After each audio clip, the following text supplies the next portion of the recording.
Life in the Middle Ages wasn't easy for anyone, but for a person with a disability, it was even more challenging. Picture a world where streets were a mess of mud, manure, and loose stones, where medicine was little more than crushed herbs mixed with faith, and where most believed a broken leg was divine punishment or, at best, an inconvenience to endure until it healed itself. For someone with a disability, whether from birth, accident, or illness, daily life was a test of ingenuity, resilience, and often a good sense of humor to avoid crumbling under the circumstances. Let's dive into what life was like for a person with a disability in this era, exploring their place in society, the practical details of their day-to-day, and the historical context that shaped it all. The Middle Ages, roughly spanning the 5th to the 15th century, were not an era of universal accessibility. There were no wheelchair ramps. Wheelchairs as we know them didn't exist. No laws protecting anyone's rights, let alone those with physical or mental limitations. Medieval society was deeply hierarchical and functional. If you couldn't work the land, wield a sword, or stand to sell at the market, your value might be questioned. Yet, it wasn't all grim. While disabilities were often tied to religious ideas or superstitions, there were also moments of compassion, charity, and even admiration for those who thrived despite adversity. Disabilities took many forms: blindness, deafness, paralysis, congenital deformities, mental health issues, or injuries from war or work. Causes varied. A fall from a horse, an untreated infection, or a complicated birth could leave someone permanently disabled. Diseases like leprosy, though not always a disability in the modern sense, socially isolated people. Wars were another factor. A knight might return from a crusade missing an arm. A peasant could lose a leg to a mishandled plow. Medieval medicine wasn't equipped to handle these issues. Surgeons, often barbers with a sharp knife and questionable confidence, relied on amputations, cauterizations with hot iron, and prayer-based remedies. How were people with disabilities viewed? It's complex and sometimes contradictory.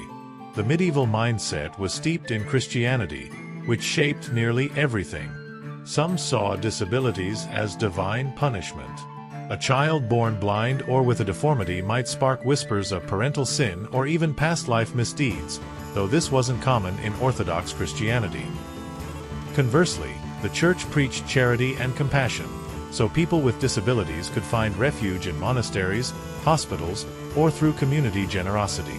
Hagiographies, popular saint stories, often featured miracles where the blind saw or the lame walked, reinforcing the idea that disability needed fixing. Yet, these stories also offered hope and, in a way, dignified those who suffered. Daily life for a person with a disability depended on their social status, economic situation, and the type of disability. Start with mobility. If you had a leg injury or amputation, there were no titanium prosthetics or physical therapists. Crude wooden crutches were the best you could hope for.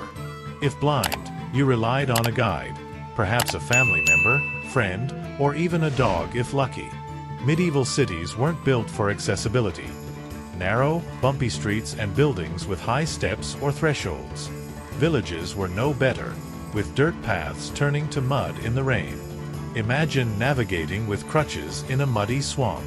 Many with physical disabilities stayed home or in confined spaces, relying on others for basic tasks. Work was a major hurdle. The medieval economy was largely agrarian, with most working the fields. If you couldn't plow, sow, or harvest, options were limited. Still, some found alternative roles. Blind individuals might turn to music, playing the lute or singing in churches or taverns. Others became storytellers, memorizing tales or poems, as oral tradition was valued. Those with mental disabilities, depending on severity, could take on simple community tasks like tending animals or helping in the kitchen. But work wasn't always available, and many depended on charity from family, the church, or local lords. Charity was central to medieval life, though not always altruistic. Tied to religion, giving alms to the poor or disabled was a way to earn heavenly favor.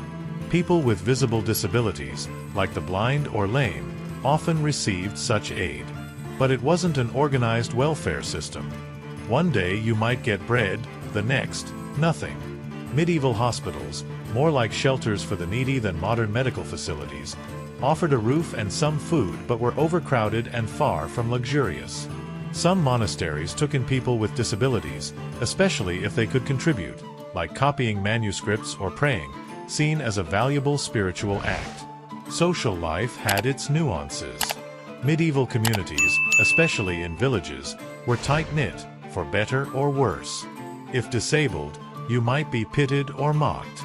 Cruel nicknames were common, and those with visible disabilities could be the butt of jokes or displayed as curiosities at fairs or noble courts. Court jesters or fools were sometimes people with mental or physical disabilities deemed entertaining. But it wasn't all cruelty. Many communities integrated people with disabilities, with neighbors helping families by bringing food or assisting with tasks. Family was the main support system. You likely lived with parents, siblings, or extended relatives who took on your care. Religion shaped how disability was perceived and lived. The Church not only provided charity but offered a framework for understanding disability. Many saw physical or mental suffering as a divine test, a chance to prove spiritual strength.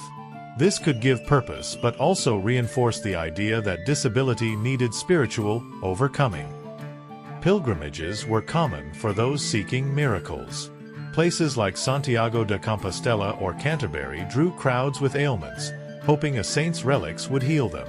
These journeys weren't easy. Imagine traveling hundreds of miles on crutches or blind, relying on strangers' kindness. Mental disabilities were particularly complex. What we now call mental disorders were often seen as demonic possession, madness, or mere eccentricity. Depending on the community, someone with a mental disability might be tolerated, feared, or revered. Some believed the mad had a divine connection, seen as prophets or visionaries. Others might be locked away or expelled as dangerous. Treatments were often ineffective or brutal, from bloodletting to exorcisms, blurring the line between healing and punishment. Children with disabilities faced a tough path. Infant mortality was high, and a visibly disabled child could be seen as a burden to a struggling family. Yet, historical records show many families cared for disabled children with dedication, even in dire circumstances. Some with mild disabilities joined family tasks or learned a trade. Those with severe disabilities might be abandoned or given to monasteries, though this was less common than often thought. The notion of systematic abandonment is more myth than reality. Family and community were usually the first support lines. Women with disabilities faced added challenges. In a society where a woman's value was often tied to marriage, childbirth, and household management, a disability could complicate these roles. A blind woman or one with a physical deformity might struggle to find a husband, leaving her dependent on family or charity. However, women could find alternative roles, like in convents, where tasks didn't always require physical strength. Convents were a haven for many women, disabled or not, seeking a life beyond marriage. Men with disabilities also struggled. In a world where masculinity was tied to physical strength and providing, a disability could challenge that identity. A knight who lost an arm in battle might retain respect for his status but struggle to fight or lead. Disabled peasants might take on less demanding tasks, but this didn't always ensure a livelihood. Still, some earned respect through ingenuity, like blind musicians or lame toolmakers. Some people with disabilities stood out despite limitations. Historical figures like Byzantine Emperor Justinian II, who lost his nose to brutal punishment yet reclaimed his throne, show this. On an everyday level, disabled artisans sometimes developed unique techniques, adapting tools to their needs. These rare cases highlight that disability wasn't always an insurmountable barrier, especially for those with resources or exceptional talent. Technology, or its lack, shaped life for people with disabilities. Prosthetics existed but were basic. A wooden leg or a hook for a lost hand was the height of sophistication. The blind used canes, but systems like Braille wouldn't exist until the 19th century. Deaf individuals often developed their own communication systems, like gestures or rudimentary signs, but these were community-specific, not standardized. Lack of medical technology meant treatable conditions today, like a poorly healed fracture, often became permanent disabilities. Diet and health were also critical. Malnutrition was common, and for someone with a disability, getting enough food was harder. If you couldn't work or move easily, you relied on what others provided. Infectious diseases, a constant plague, could worsen existing disabilities or create new ones.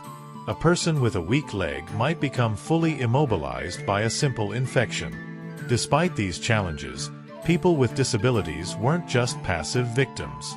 Many adapted creatively. The blind might memorize village paths or use touch and hearing to navigate.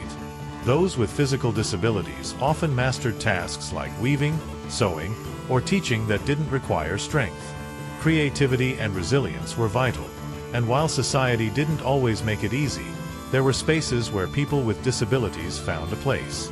Legally, people with disabilities had few specific rights. Medieval laws varied by region, but explicit protections were rare. Some legal systems, like English common law, offered indirect protection. If a disabled person was robbed or abused, the community or local lord might intervene, though this depended on personal relationships, not a formal system. Those with severe mental disabilities might be declared incapable and placed under a relative or lord's guardianship, which could be both protective and a loss of autonomy. Medieval art and literature offer a glimpse into how disability was perceived.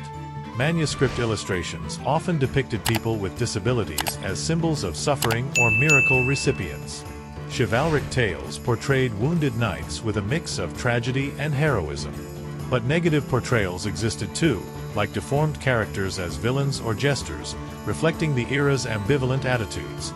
Disability could be a mark of holiness, punishment, or something to mock. By the late Middle Ages, changes emerged. Growing cities and trade created opportunities, especially in crafts not requiring physical strength.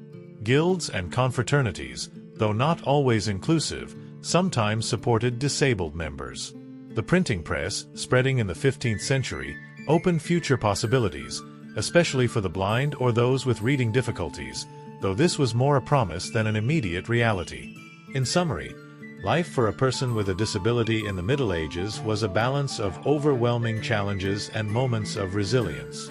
There were no formal support systems, but family, community, and religion provided imperfect safety nets. Disability didn't define a person but deeply shaped their experience, from how they moved through the world to how others saw them.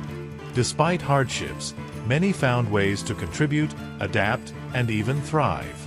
The Middle Ages were tough for everyone, but for those with disabilities, each day tested their ingenuity, patience, and sometimes humor to bear the unbearable. In a world where survival was an achievement, they too were, in their own way, everyday heroes.